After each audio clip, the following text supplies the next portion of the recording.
हरि ओम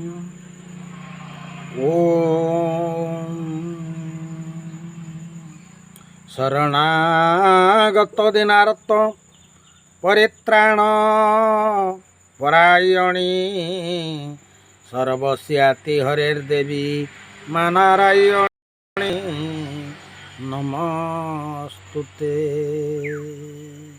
जय जगन्नाथ, जय पंचसखा, जय श्री अच्युत, जय कल्किराम। हे गणित श्रोता मंडली, आज गोटे अध्याय करवा आरंभ। जो अध्याय कि ये परीक्षा सूत्र भक्त मानकर, साधु मानकर, सन्थ मानकर, ज्ञानी मानकर परीक्षा। यही परीक्षा समयटा केमिति परीक्षा हम, किए परीक्षा करेंगे, यही बाबद आज आलोचना गोटे अध्याय आम आलोचना करवा। महापुरुष लिखुंट ये कथा कहले कौन हम ना कही पूर्वे अवय अव्यक्त अविनाशी ब्रह्ममूर्ति ब्रह्म एकाक्षर परीक्षा नेबेटी आज्ञा पाई भगवती। कहले प्रभु पूर्व निर्देश कर आज्ञा पाई भगवती परीक्षा करेंगे। कौन परीक्षा करेंगे ना सही भगवती चित्रांगी तटरे देवीगण संगे रही नाम तत्व बुझी परीक्षा करेंगे, तांकु अच्छी आज्ञा दे। कहले से भगवती चित्रांगी तटरे रही, जो चित्रांगी तटरे भगवती अच्छी तांकु पूर्व आज्ञा देती, आ से आज्ञा पाई परीक्षा करेंगे भक्त मानू। केमिति परीक्षा हम, कौन परीक्षा हम ना जोगांगी भोगांगी केते जुगलांगी त्रिबीज अभ्यासी ज्ञानी ओमती साधक सप्त पंचात्मिक सप्तांग सुसुप्ति ज्ञानी। कहले जोगांगी भोगांगी केते जुगलांगी, केते जोगांगी केते भोगांगी केते जुगलांगी जेते अच्छी ये सृष्टि रे समस्ते परीक्षा देवे। कौटी ना भगवती पाखे परीक्षा देवे। से जो भगवती पाखे परीक्षा देवे ये जोगांगी भोगांगी केते जुगलांगी त्रिबीज अभ्यासी ज्ञानी ओमती साधक सप्त पंचात्मिक सप्तांग सुसुप्ति घेने। कहले सप्तांग सुसुप्ति जहाँ तुम्हें साधन करिच एमाने सम ज्ञानी माने समस्त ज्ञानी माने भगवती पाखे परीक्षा देवे। ये जो कथा कहते जांत्रिक मांत्रिक मौनी श्रुतिक अवधूतिक आचारी ध्याइबा गाइबा अर्णत्यक्त ज्ञानी जेते थिबे ब्रह्मचारी। जांत्रिक मांत्रिक जो माने जंत्र देखौचंती बुलिकिनी जंत्र देखौचंती, जो माने मंत्र साधना करिकिनी मंत्र दौचंती दान करूचंती मंत्र निया आमे तुमको मंत्र किए कौच अणाक्षर मंत्र नियो, किए कौच एकाक्षर मंत्र नियो, किए कौच उमति मंत्र नियो, छमति मंत्र नियो। मंत्र जो माने दौचंती एमाने भी परीक्षा देवे। तेणु ये ओमति साधक सप्त पंचात्मिक सप्तांग सुसुप्ति घेने जांत्रिक मांत्रिक मौनी श्रुतिक अवधूतिक आचारी ध्याइबा गाइबा अन्य तत्व व्यक्ति केते थिबे ब्रह्मचारी। जो माने ध्यान करूचंती आ जो माने बुलिकिनी गायन करूचंती आमको देख आमको सुंग आमको बुझ एमाने भी परीक्षा देवे। तेणु परीक्षा समय आसूचे आगुक। तेणु जांत्रिक मात्रिक मौनी श्रुतिक अवधूतचारी जो माने अवधूत दीक्षा बोलिकिनी कहउचंती आमे किए ना आमे होचु अवधूत। तमर भी परीक्षा अपेक्षा कर जहाँ प्रभु कहते भगवती परीक्षा करेंगे। तेणु से परीक्षा समय भारी टाण एत नरम नुहे। तेणु ये जो परीक्षा हम कौन परीक्षा करेंगे कहले एमान को भगवती पचारे किंपाई बैरांगी हेल क्यों मंत्र क्यों नाम व्याख्या ज्ञान का ठारू शिक्षा पाइल।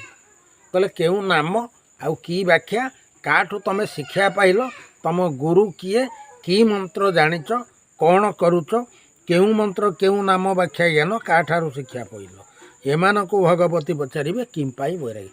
गुरु भी परीक्षा पढ़े, शिष्य भी परीक्षा पढ़े।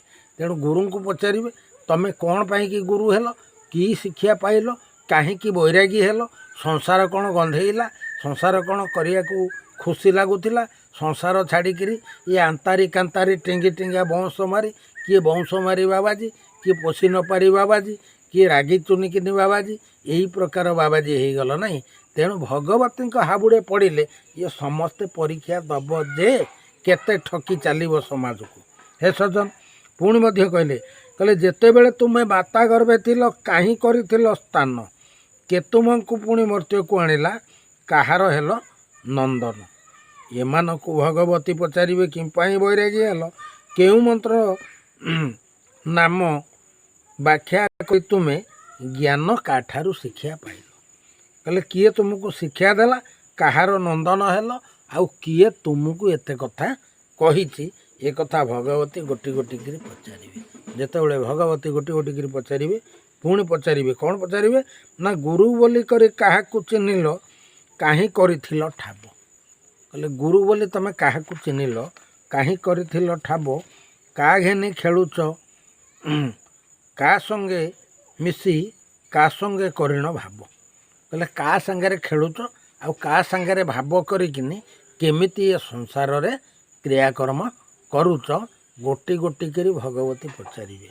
ତେଣୁ ତୁମ୍ଭେ ତ ଏକଇ ଆଉ କେ ଅଛଇ, ତୁମ୍ଭ ନାମ କି ଆଦ୍ୟ ମଧ୍ୟ ଅନ୍ତ, ଅକ୍ଷରେ କେ ସ୍ଥିତ, କେଉଁ ଶାଖା ଘେନି ରହ। ଏ ରୂପେ ଭକତ ମାନଙ୍କୁ ଚେ ଦେବି, ପଚାରି ବୁଝିବା ବେଳେ, କେତେ ଚପି ଚପି ମୋହେ ପଡ଼ିଯିବେ, ଭଗବତୀ ଦେଖି ଡୋଳେ। କହିଲେ କେତେ ଜପି ତପି ଏ ମୋହ ମାୟା ଯିବେ, ଭଗବତୀକି ଦେଖିବା ମାତ୍ରେ ଏମାନେ ମାୟା ମୋହରେ ପଡ଼ିଯିବେ। ତେଣୁ ଜଳେ ଥାଇ ମିନ ବଡ଼ସି ଥୋପକୁ, ଦେଖିଣ ଭକ୍ଷିବା ସମୟେ, ଉଠାଇବା ଲୋକ ସୁଖେ ଛାଟି ଦିଅନ୍ତି, ମିନ ପ୍ରାଣ ଯେନେ ଯାଏ। ସେଇ ପ୍ରାୟ ଥୋକେ ଦୁଇବିଧା ଭକତ, ପ୍ରାଣ ପାଇବେ ତହିଁ, କାତିନି ଗଣ ଯେ ଟାକି ବସିଥିବେ, କବଳ କରିବେ ନେଇ। ଶୁଣି ରାମ କହି ଶୁଣନ୍ତୁ ଗୋସାଇଁ, କହିବା ମୋତେ ବିସ୍ତାରି, କେଉଁ ଭକତଙ୍କୁ ଭଗବତୀ ମାତ, ରଖିବେ ବାରଣ କରି। ବ୍ରହ୍ମ ଏକାକ୍ଷର ଜପିବାରୁ ବୀର, କାହାକୁ ନ କରି ଭୟ, ସେହି ନାମ ତତ୍ତ୍ୱ କାରଣ ଭକତ, ତେଣୁ ଦେବୀ ଲଭିବେ ହୃଦୟ। ତେଣୁ ଏଇ ଯେଉଁ କଥା କହିଲେ, କହିଲେ ଭଗବତୀ ଏଇମାନଙ୍କୁ ରଖିବେ। ୟା ପରେ ପରମ ଅଛଇରେ ବାବୁ, ଦେବୀଠାରୁ ବର୍ତ୍ତିବାକୁ, ବ୍ରହ୍ମ ଗାୟତ୍ରୀ ଅଜପା ସାବିତ୍ରୀ ଅଣସୂତ୍ରେ ଜପିବାକୁ। ସେହି ନାମ ତତ୍ତ୍ୱ ଯେହି ଜାଣିଥିବ, ମିଶିଣ ଆସିବ ସେହି, ଦେବୀ ଭଗବତୀ ନିଜ ପୁତ୍ର ବୋଲି କୃପାରେ ନେବେ ଅନାଇ। ଆଉ ଏ କଥା ଏ ଶୁଣ ରାମ ତୁହି, ଯାଜନଗର ସୀମା ଠାରେ, ଗଣ୍ଡେଇ ମାଦକ କେତେ ନାଶ ଯିବେ, ବିରଜାଙ୍କ ଖର୍ପରରେ। ତାହେଲେ କିଛି ବିରଜା ମଧ୍ୟ ପରୀକ୍ଷା କରିବେ, କିଛି ଭଗବତୀ ପରୀକ୍ଷା କରିବେ, କିଛି ସାରଳା ମଧ୍ୟ ପରୀକ୍ଷା କରିବେ। ତେଣୁ ପରୀକ୍ଷା କରିବେ ସାରଳା, ଭଗବତୀ ଯେ ଥିବେ, ନ କହିପାରିଲେ ନିଶ୍ଚୟ ଚଣ୍ଡୀ ମୁଖେ ଛାଡ଼ିବେ। ଚଣ୍ଡିକା ଛାମୁରେ ଗଣ୍ଡିଟା ତାର ପଡ଼ି ରହିବ, ମୁଣ୍ଡକୁ ଧରିଣ କପାଳି ଢଳି ଢଳି ନାଚିବ। ଏ ପ୍ରକାର ଲୀଳା ହୋଇବ ରାମ ଶୁଣିଥା ତୁହି, କଳିକି ସମୟ ବେଳକୁ ନିଶ୍ଚେ ରହିଥା ଚାହିଁ। କହିଲେ ଏଇ ପ୍ରକାର ଲୀଳା ହେବ, କଳିକି ଆସିବେ, କଳିକିର ଲୀଳା ବେଳକୁ ଇଏ ଷଷ୍ଠ ଚଣ୍ଡୀମାନେ, ଅଷ୍ଟ ମାତୃକାମାନେ ଇଏ ସମସ୍ତେ ଜାଗ୍ରତ ହେବେ। ତେଣୁ ଭଗବତୀ, ସାରଳା, ବିରଜା, ସମ୍ବଲେଇ, ବାଙ୍କି ଚର୍ଚ୍ଚିକାଇ ଏବଂ ହେଙ୍ଗୁଳାଇ, ତାଳଚେରରେ ରହିଲେ ହେଙ୍ଗୁଳାଇ, ହରଚଣ୍ଡୀ, ରାମଚଣ୍ଡୀ, ଏମାନେ ସମସ୍ତେ ଜାଗ୍ରତ ହେଇ ଏ ଭକ୍ତମାନଙ୍କୁ ପରୀକ୍ଷା କରି ଗୋଟି ଗୋଟି ଚୋବେଇ ଖାଇଯିବେ, ଗୋଟି ଗୋଟି ଚୋବେଇ ଖାଇଯିବେ। ସେ କେମିତି ଖାଇବେ, ତାର ଆଉ ଟିକେ ରହସ୍ୟ ଅଛି, ଯଦି ଦରକାର ହୁଏ ମୁଁ ଖୋଲିବି ଆଗାମୀ ଅଧ୍ୟାୟରେ। ଆଜି ଅଳ୍ପ ଟିକେ ସଂକେତ ଦିଆଗଲା। ଯେତେ ଗର୍ବ କରୁଛ କରିଯା, ଯେତେ ଦମ୍ଭ କରୁଛ କରିଯା, ଯେତେ ଯାହା କରିବା କଥା କରି କରି ଚାଲିଯା।